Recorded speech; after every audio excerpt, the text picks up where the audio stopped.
Hi guys, so I want to show you this interview with David Cameron, the former Prime Minister of Britain and leader of the Conservative Party. Now, he's going to explain, and I don't know why he was interviewed by Sky News, but he's going to explain the reasoning behind the Brexit vote. So let's hear what he had to say.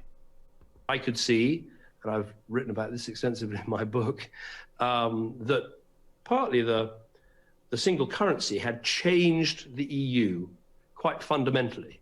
Yes, it had changed the EU fundamentally. It was a great facilitator to trade. It allowed businesses to compare prices immediately, whether they're in Germany or in France or in Italy or Spain or wherever. And it was also possible to eliminate the costs related to trade when it came to currency exchange.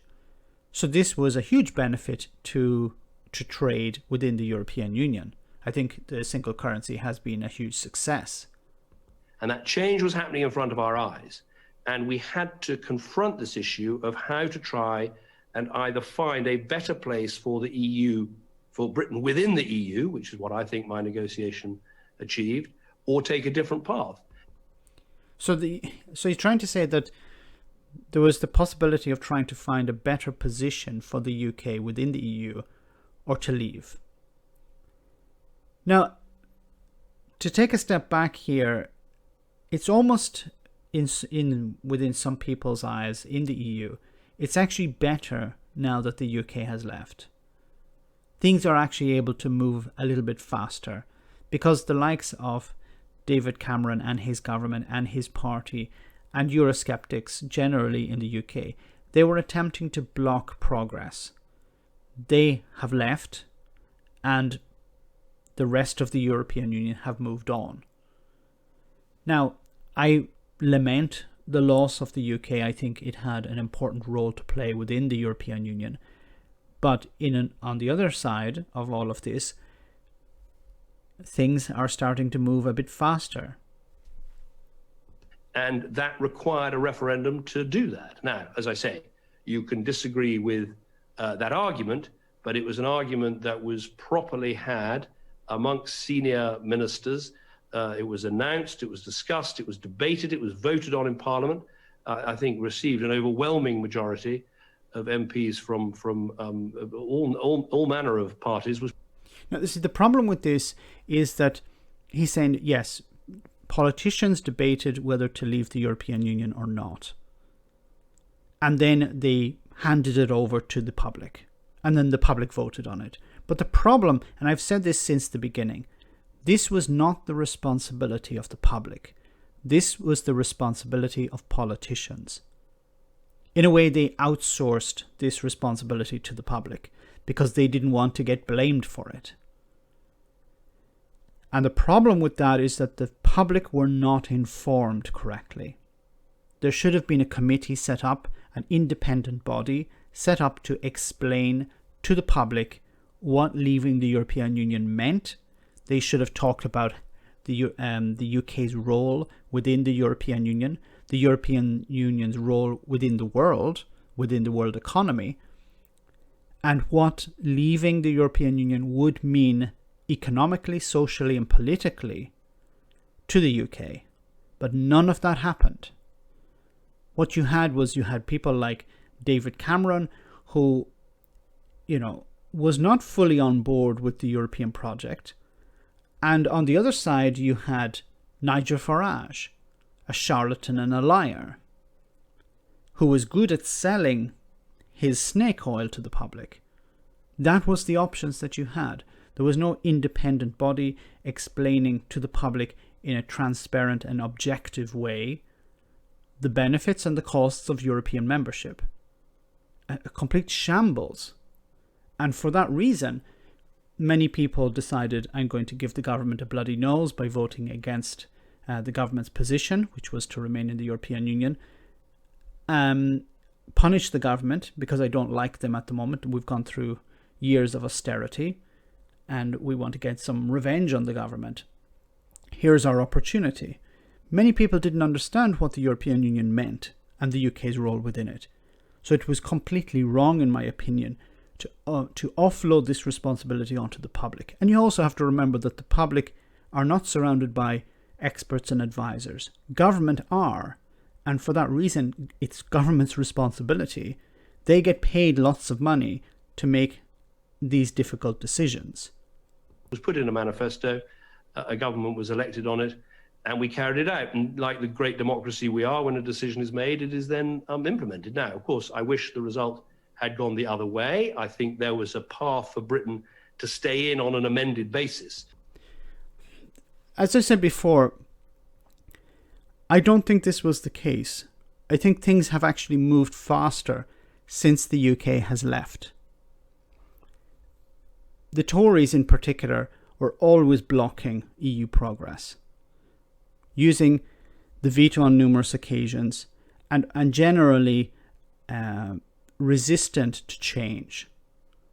So in a way, and I lament the loss of the UK as a member of the European Union. I think the EU is much a lesser entity in the world because we've lost the UK.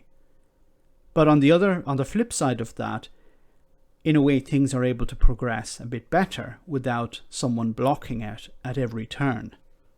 But we have to remember that there was a motivation behind all of this. Why did David Cameron start this ball rolling? It was to quell the yahoos, the noisy faction within the Conservative Party, who always wanted to leave the European Union. He bet the country, he bet Britain's future, you could even say he bet the United Kingdom itself on the idea that this small, noisy group could be quelled with a referendum. Give them a referendum. Of course they're going to lose. The British public are not stupid enough to vote to leave the European Union, even though we're lukewarm to the idea of staying inside. But the public will not vote to leave. The yahoos within the party, the lunatic fringe, will be quietened. They'll be marginalised. And then we can get on with business as normal. And then history proved everything wrong, his opinion wrong. But I do disagree with people who say there wasn't a problem. I mean, there really was a problem. And What was the problem? I actually think the problem was the UK. The UK did not want a rival, in a sense. There was still this harking back to the empire. Some people within the United Kingdom understood and accepted the empire was gone. Others did not.